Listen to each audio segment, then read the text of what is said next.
Welcome back to Dungeons & Dragons Homebrew Builds, the series where I'll be constructing classes based on characters from your favorite anime, comics, TV shows, and video games. Today we've got another Record of Ragnarok class revision, this time revising the class constructed to represent the edgy, long-haired redhead god of thunder, Thor. Wait, not that Thor, this Thor.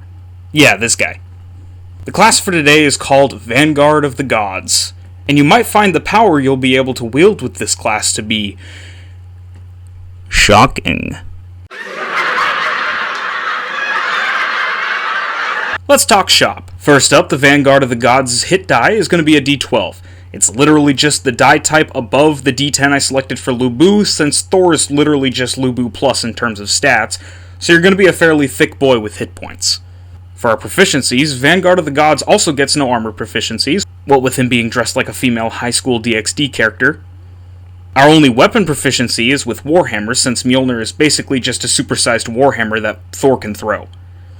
Our saving throws will be Strength and Dexterity. Strength because both Thor and Lubu are some of the strongest on their teams, and Dexterity because the lightning-fast God of Thunder probably prefers to avoid attacks. Racking up brain damage is more of a Lubu thing.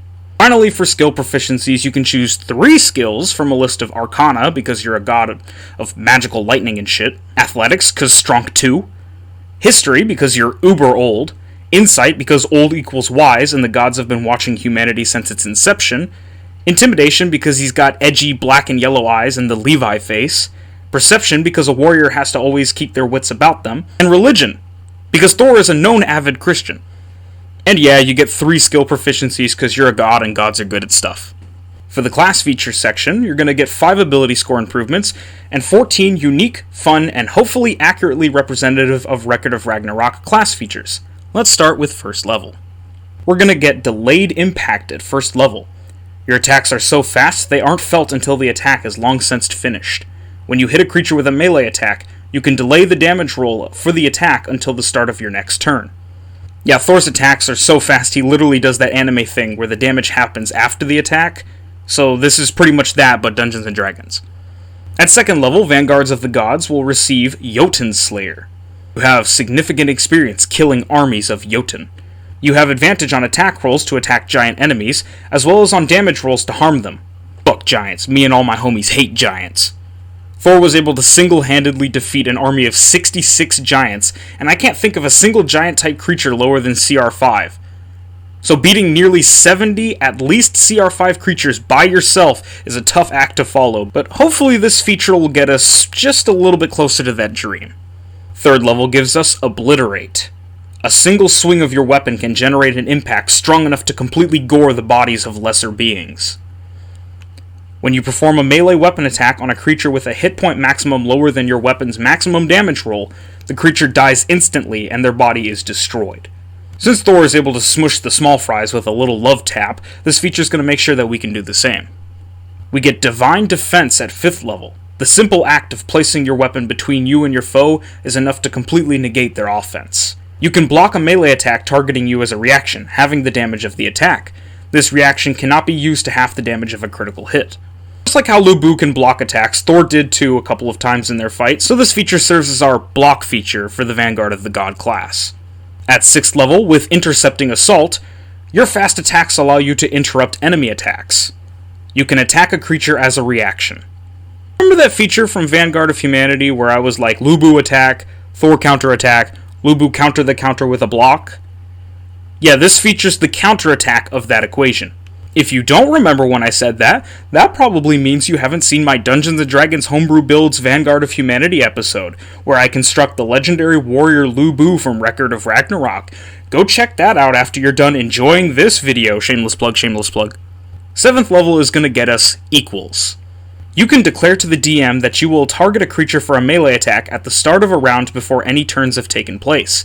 If that creature targets you for a melee attack on that same round, you can choose to evenly clash the attack, reducing the damage of both attacks to 0. This cannot be used to reduce the damage of a critical hit to 0, only reducing the damage by the amount of damage you would have done. Well, it takes 2 to evenly clash, so this is the Vanguard of the Gods' version of Vanguard of Humanity's equal matchup. And coming in at 9th level, Electrokinesis. A number of times equal to your proficiency bonus per long rest, you can use your Divine Lightning to imbue a weapon you're holding with electricity for a minute, causing it to deal an additional 2d2 lightning damage. At 15th level, the additional lightning damage increases to 8d2 lightning damage. Now, I know what you're thinking. This feature is on brand for a Thor class, and it's balanced for early levels and evolves to become useful in late game? How shocking! Well, of course we're going to get access to a lightning damage option. We wouldn't be much of a thunder god if we didn't. What's that? Why doesn't a thunder god deal thunder damage? It's... Shut up, that's why. And next we get Thor's Hammer at 10th level. By channeling your mastery over thunder into your weapon, and assuming a very low stance to maximize your torque when swinging, you slam your weapon onto a creature, resulting in an enormous explosive shockwave. Once per long rest, you can use the Thor's Hammer attack action on a creature, dealing an additional 4d6 bludgeoning damage and 4d6 lightning damage to that creature. All creatures within 30 feet of the creature must make a DC 20 dexterity saving throw. Creatures take 8d6 lightning damage on a failed save, or half as much on a successful one. This feature's a pretty big deal for the class, what with Thor's Hammer being one of Thor's signature moves and all. Can't really make an accurate Thor class without it, and you gotta do it justice.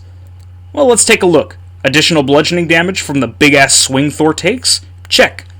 Lightning damage from the nuclear bomb-level lightning blast this man belts off? Check. An area of effect to the lightning that could wipe out, say, an army? Checkity check check check. Sounds like justice served to me. At 11th level, Vanguards of the Gods will be getting Godly Resilience. Deep gashes from divine weapons amount to no more than paper cuts to you. You gain resistance to magical slashing, piercing, and bludgeoning damage.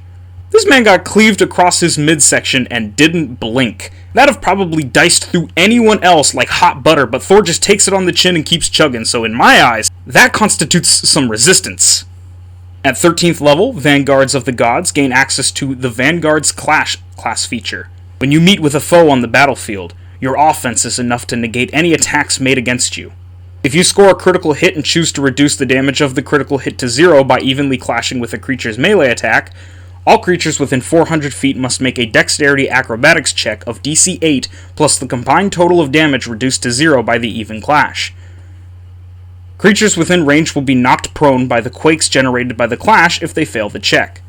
This feature is of course based off of the shared feat of Lu Bu and Thor clashing with such force it shook an arena that held all humans and gods. So a large arena for sure. Don't know how useful this class feature is going to be in the long run, but the feat is fucking sick, so I had to try to include it somehow. Next is Gerard at 14th level. You can throw your weapon and use the increased centrifugal force of its return to amplify the power of your attack. Once per short rest, you can throw your weapon at a creature as an attack action. If the attack misses, you can recall the weapon and make a melee weapon attack that gains a bonus to damage equal to the amount of feet the weapon traveled to return to you as a reaction. If there are any creatures in between you and your weapon when it is recalled, the returning collision is an attack as well. Alright, we now have 2/3 of Thor's signature attacks, and a really powerful single target ranged attack, as opposed to the fucking lightning bomb from Thor's hammer. You also get multiple chances to deal devastating damage in just a single round, since you can throw the hammer and then recall it as an action, with both actions potentially resulting in your opponents being smeared on the boom boom end of your weapon. 15th level sees us getting that upgrade to electrokinesis, so nothing new there really, but 17th level is kind of a big deal because we finally get Thor's ultimate move and what is easily the Vanguard of the Gods class's most powerful attack, Gerard Thor's Hammer. You can throw your weapon and use the increased centrifugal force of its return to amplify the power of your attack. Once per short rest, you can throw your weapon at a creature as an attack action.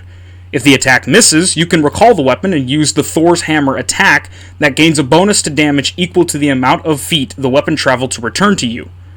If there are any creatures between you and your weapon when it is recalled, the returning collision is an attack as well.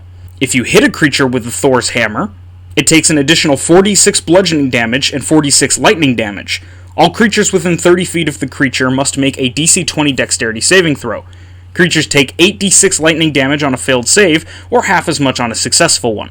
Completing our Vanguard of the Gods arsenal of Thor signature moves. I mean, What can I say? It's literally a combination of Gerod and Thor's hammer. You know, looking at the name of the move, who'd have thought it was a combination of Gerod and Thor's hammer? Anyway, being that this move is a combination of your two most powerful offensive options, this shit's basically a delete button, so any BBEGs or stray Lubus you may happen to come across might have one of these coming their way. Final Clash at 18th level works just a little different here in the Vanguard of the Gods class than it does in the Vanguard of Humanity class. When you clash with a creature, the overwhelming power of your attack bleeds through the stalemate. The creature's attack damage is reduced to 0, but your attack still deals damage as per normal. Yeah, pretty sure Lubu understands all too well why Final Clash ain't quite as even as a clash from one of the Equals feature. Finally, we finish our journey to 20th level with our capstone feature, Overwhelming Victory. A single devastating blow is all you need to end your mightiest foes. When you use a melee attack on a creature with 10% or less of their maximum hit points remaining, the creature automatically dies and their body is destroyed. So yeah, now you can finish hard-fought battles against powerful foes in a spectacular fashion, by fucking creaming their flesh and organs all over the pavement. Could be really awesome, but your party members might also start thinking you're a fucking psychopath, but such is the cost of being, like, really cool. Be sure to pack your hater blockers so those psychologists can't diagnose you with homicidal tendencies. They just can't handle your swag. And so, another episode of Dungeons & Dragons Homebrew Builds comes to a close, with a revised, and hopefully more playable, Thor from Record of Ragnarok class, Vanguard of the Gods. If you enjoyed the video or the class, go ahead and leave a like on the video. It helps to support the channel, and your support is greatly appreciated.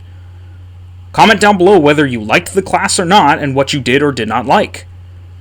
Let me know what I did right and should keep doing, or what I did wrong and should improve on in the future. Let me know who else you guys want to see in the comment section down below. I've still got to redo a couple of Grappler Baki classes I made, and I'll even be doing a separate video covering Lubu's Volan, Skypiercer, and Thor's Divine Weapon Mjolnir as homebrew weapons, but if you guys want to see a class made for a character from a specific series, let me know down below and I'll see what I can do. I'm already working on classes from series such as Anime Dark Souls, Real Dark Souls, and even shit as obscure as classes based on the playable fighters from the Xbox 3 Series game, Deadliest Warriors, the game. Hit that notification bell to be updated on new episodes of Dungeons & Dragons Homebrew Builds when they drop. Subscribe if you enjoy this kind of content or any of the other content on the channel, such as stuff from Grappler Baki, Bleach, or JoJo's. I've been Chris Rocha, the Grand Master of YouTubing, and this has been Dungeons & Dragons Homebrew Builds. Thanks for watching. Peace.